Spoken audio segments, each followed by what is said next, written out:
السلام علیکم او په دې چینل کې د تخیل کړی وایم د هر څه نه مخکې ته دا یقین وکړم زموږ عمده چینل د سبسکرایب کړئ او خوا کې ورسره د ټلۍ نشان ووهئ چې هر یوه نوي معلوماتي ویډیو تاسو ته په اسانۍ باندې در ورسیږي. عزتمنو یو ور سوال کړی یو خلک په یو خلک باندې مینېدی شي، یعنې عزتمنو یو خلک چې دی په یو سکول خلک باندې مین شوی دی او بیا ته دغه شانته ټوله کیسه کړې ده چې د دې نه مخکې درته دا یادګڼ وکړم چې تاسو زموږ چینل نه وي سبسکرایب کړی هم زموږ عمده چینل ته سبسکرایب کړئ او خوا کې ورسره د ټلۍ نشان ووهئ چې هر یوه نوي معلوماتي ویډیو تاسو ته په اسانۍ باندې در ورسېږي. عزتمنو یو ورور سوال کړی زه به سهار وختي د سړک په غاړه باندې ودرېدم او یو هلک مې خوښ شو، یعنې څه په غلط نیت باندې مې خوښ نه شو، بس هسې مې په سترګو باندې خوب ولګېدلو او بس ما به چې هغه ته کتل نو زړه به مې ډېر سخت خوشحاله کېدو. خو هغه دا ویلي دي چې یعنې د سره ما داسې څه غلط حرکت نه دی کړی، خو دې کې ګناه شته او که نه.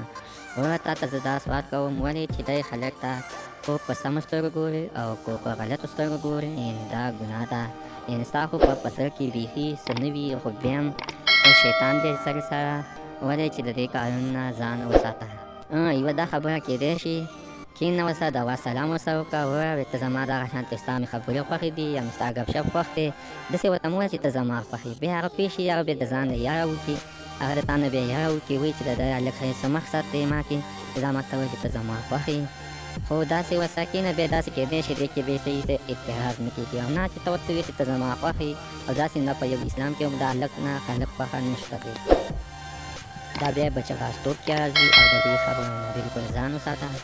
او ورته دا هم ویلې چې دا به بیا ما سره څنګه وغېږي، دا دی چې په توګه د لاس یې ونیسه او ګپ شپ ورسره ولګوه، ورته زما خبرې خوښې دي یعنې تاسو داسې به څه لګي، خو د هغه مقصد دی، خو د هغه بیا هغه مرضي ده، خو تاسو ګپ شپ لګوي او که نه لګوي. صحیح شوه. که زموږ دا ویډیو تاسو خوښه شوې وي دا ویډیو ورسره حتماً لایک کړئ، دا چینل ورسره سبسکرایب کړئ او خوا کې ورسره د ټلۍ نشان ووهئ چې ښایي یوه نوي معلوماتي ویډیو تاسو ته په اسانۍ باندې در ورسېږي.